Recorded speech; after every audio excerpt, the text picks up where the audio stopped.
first, I know you just finished practice, but I have to ask, did you see what happened with the USA women and the gold medal? What is your reaction to their big win? I did. I want to first congratulate France. I mean, they put up a fight. I mean, the crowd in there was amazing too. That atmosphere was crazy. But I'm so happy for the USA team. I saw a lot of officiating. I was like, wow, they played through a lot. So I'm really happy for them, and they can actually bring home gold, which is really cool. And I always admired a lot of those women. So it's exciting to see.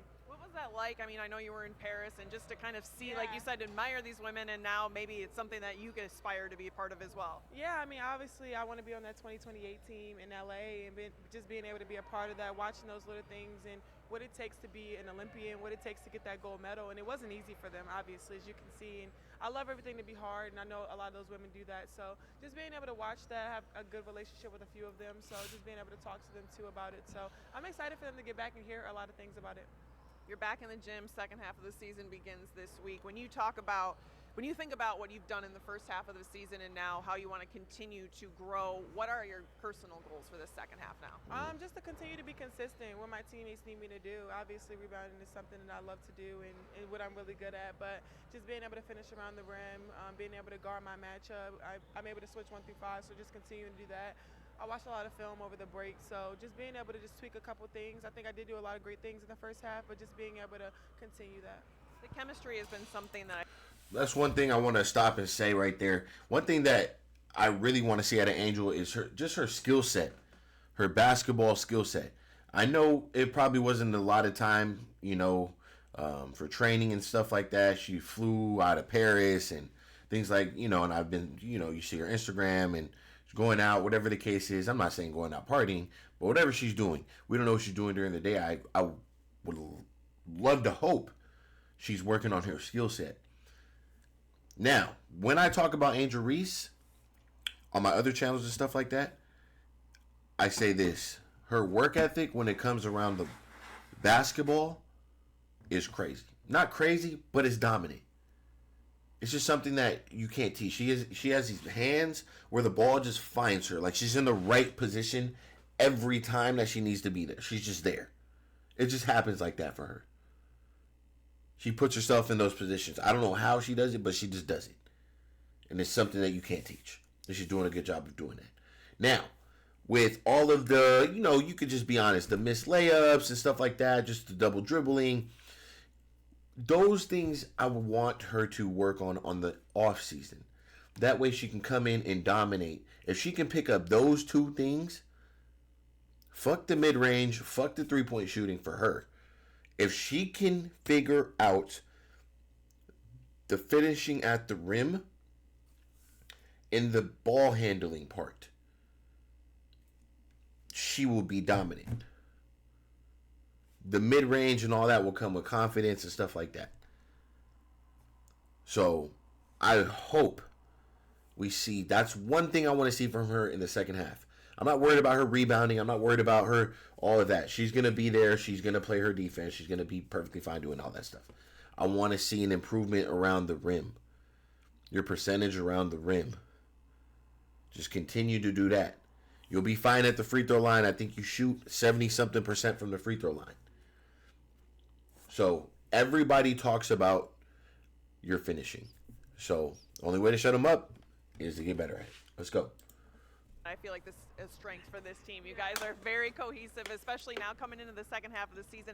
That playoff spot is up for grabs. It's up for keeps. How do you keep that consistency and that chemistry with this group? Like you said, building chemistry. I think we did a great job leaving off in Vegas. We're obviously not satisfied where we are, but just continue to grow and get better. I think we know where we like the ball. I know where we want the ball, our strengths and weaknesses, and I think that's important. We had two great vets that came into this program from another great team. So they've come in, and the chemistry has already continued to build, as you probably can see on social media. So it's been great being able to have those two vets, but I know we're going to just continue to grow and get better every day. I love the nicknames, but what can Rachel and Mariah bring to this team right now? Yeah, obviously Mariah's a veteran point guard. I watched her when she was at UConn, so I already know what she's bringing in. Obviously, Big Lotto, a.k.a. Rachel, our sharpshooter. So I'm excited for both of them.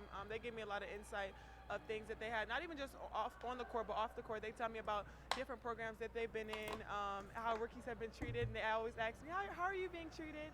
And they said I got lucky because I luckily have great vets here, and they didn't have that their rookie year. So they give me a lot of insight off the court too, which is really cool, which is really funny too. So I'm just happy to have them on my team. I'm going to be honest. Another thing I want to talk about. A lot of you guys, and I said it in my other videos. Look, Rachel, she can shoot the ball. Where she came from the past 2023 year and 2024 season, under the coaching she was playing under, and then the teammates she had with her, she wasn't seeing much playing time. With Spoon, she's going to get minutes, and she might even start because she can shoot the ball. I'm telling you right now, she can shoot the ball. So I expect big minutes out of Rachel. Some of you guys might not be aware, but I see Rachel getting some minutes. I'm telling you right now. Last time we spoke one-on-one, you were just like getting thrown into the life as a professional basketball player. Now you feel settled in. Finally, are you like, okay, I'm getting the groove of this. Now I feel like I have my feet under me a little bit? Yeah, I feel really settled in. I think, like I said, my vets have done a great job making me feel welcome. I don't feel like a rookie. I just feel like I've been here. Obviously, I'm young and still learning things, but I'm still figuring things out. But I think I'm in a really good place right now where I know how to operate, know how to do things for my own body, being able to recover, because we do have back-to-back games. It's the first time having back-to-back games since like AAU season. So being able to have to match up with great players every single night and just understanding that is something that my teammates have done a great job being able to help me with.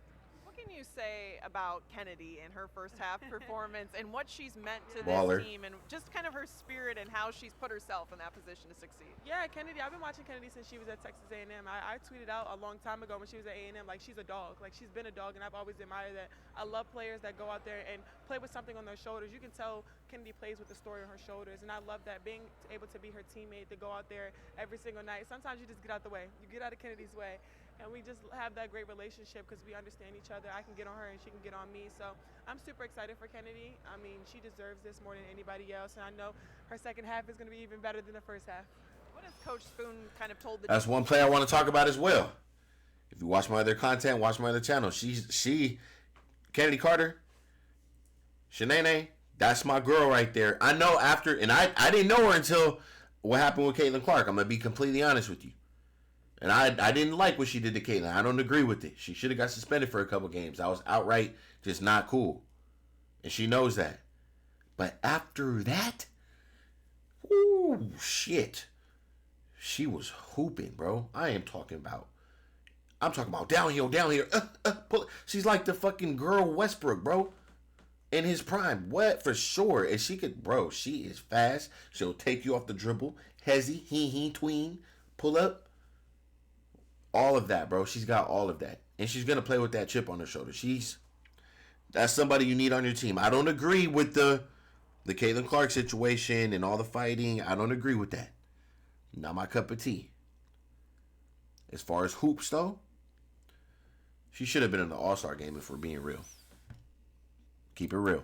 Team, what is the message for the second half now? Because she's talked so much about the relationships that she has with all of you and how she's helped you, especially your rookie season, come along. What's her message now as you approach the second half? Just being able to build our chemistry and continue to grow. I mean, she knows it's not going to be easy. This is her first year too, so we kind of have to give her some grace too, and kind of listening to our teammates that have been here. Will and Diamond have been a great job being veteran leadership and understanding this league. They know it's not easy, and it's still a long season. We have 20-something more games, obviously, plus playoffs. So I think just being able to listen to each other, being able to have that relationship where coaches do listen to us and then we listen to them and have that kind of relationship. So I'm excited for the second half. I mean, being able to go into more atmospheres where sold-out crowds, sold-out arenas, and just being able to play the game we love. Do you have any games circled on the calendar that you're looking at? No, I'm sad we're not going home again.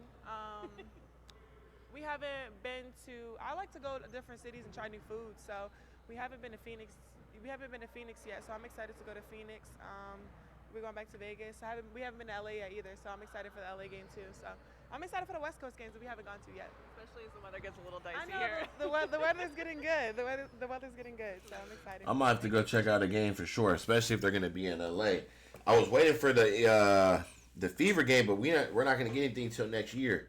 So we'll see. I'll check the schedule. But yeah, man, I'm excited for the second half. We got WNBA basketball in a couple days. I know you guys are excited. I'm excited. We've been missing it. We've been dealing with Team USA and all that. wildness. Shout out to both Team USAs for bringing home gold. We appreciate that. And yeah, man, I got big expectations for Angel. So when you guys hear me talk about Angel on my other channels, it's just because I see the potential. I just want the skill set and everything to evolve for her. So that way you can just shut everybody the fuck up and just play basketball. All right? So it's your boy, man. I appreciate you guys. Shout out to Angel Reese. Shout out to the Chicago Sky. I'll catch you guys on the next video. We out.